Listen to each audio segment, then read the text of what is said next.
బ్రహ్మ చేసేది మట్టి బొమ్మ మనిషిగా మలిచేది కని పెంచు తల్లి మహిమ మనసున నిలిచేది ఆ మాతృమూర్తి ప్రతిమ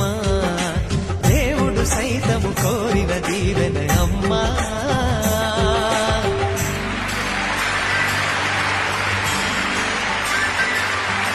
పాడే ఈ పాట పేరు సాగే నా పాట పేరు ఆగే ప్రతి చోటు పేరు అమ్మా ఎదలో నాదాల పేరు కదిలే పాదాల పేరు ఎదిగిన ఇన్నేళ్ల పేరు అమ్మా అన్నమయ్య గీతాల భావన త్యాగరాజు రాగాల సాధన ఎన్ని పేర్ల దేవుణ్ణి కొలిచిన తల్లి వేరు